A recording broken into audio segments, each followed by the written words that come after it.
All right, so let's say you have a flexibility goal. If you're going to pick a complementary exercise to help supplement your achievement of that goal, you need to select that exercise based on these 4 rules I've come up with. Okay, so here's how to pick your flexibility exercises for your goal. First, it has to resemble the position or the movement that your goal is. Second, it has to have full control in the position or the movement. Third, it has to involve some sort of movement or tension. And fourth, it has to make use of external equipment or some sort of structure of some sort. So let's take an example and move through these 4 rules. So let's say your goal is to do the front splits. Okay, here's a groin stretch. All right, this is a butterfly stretch. This is my least favorite stretch. In fact, when I see people do the stretch, the first thing I think of is they don't know what the fuck they're doing. This is a dumb stretch. I can't think of, it doesn't even help with the side splits. It's useless. The only reason you might want to do this stretch is if you have someone standing on you and you just want to impress people on Instagram. Here's a front split on the barbell. Okay, so it's making use of external equipment. It does resemble the front split. I am controlling it, and there's movement and tension. But here's the thing. I'm moving against the bar, which is an immovable object. So just because a flexibility exercise doesn't have motion doesn't mean it doesn't have movement. Okay, so there's still movement.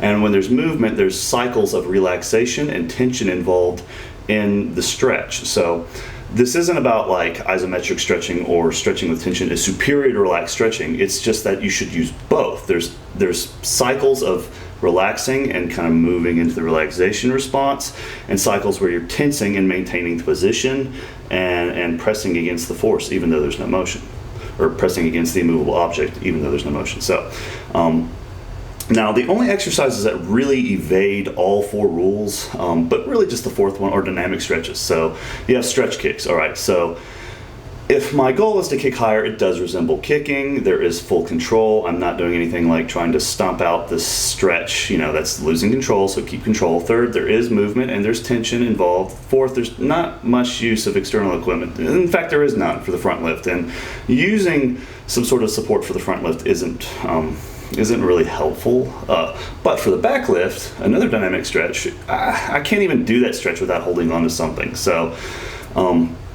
now, let's take a step back and talk about global flexibility development. So let's say your goal is just to have better mobility, better range of motion in your exercises, just to feel better. Okay, so the thing I think people don't really think about is that traditional strength training exercises like squats and deadlifts and stuff, those are pretty good flexibility exercises if you do them through a full range of motion. Because first of all, if you want more flexibility for the squat, and you're squatting resembles the squat.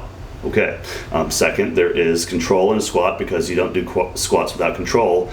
There's movement, there's tension, and there's equipment involved. You're holding a barbell behind you. Okay, so another example is the snatch. Snatch is my favorite. Actually, it's not. I don't do much Olympic lifting. I don't have anything against it. I just don't have time. I do too many other things. I think it's really cool. But let's take the snatch, for example. It follows all 4 rules to the T. It is amazing mobility exercise if you practice it through the full range of motion. And you can, if you're looking to supplement to help you with that exercise, you would break it down into its components and pick flexibility exercises based on these 4 rules. So I hope this information is useful for you. Start thinking about any stretch you do. Think about if it meets all 4 of these rules. The more the better, okay? And keep watching this YouTube series. I'm going to continue giving you more flexibility information, lots of valuable stuff. And buy my ebook. There's a chapter in this in the first part of the book, and an appendix with more exercise examples that follow these 4 rules. Okay? So thank you for watching, and yeah.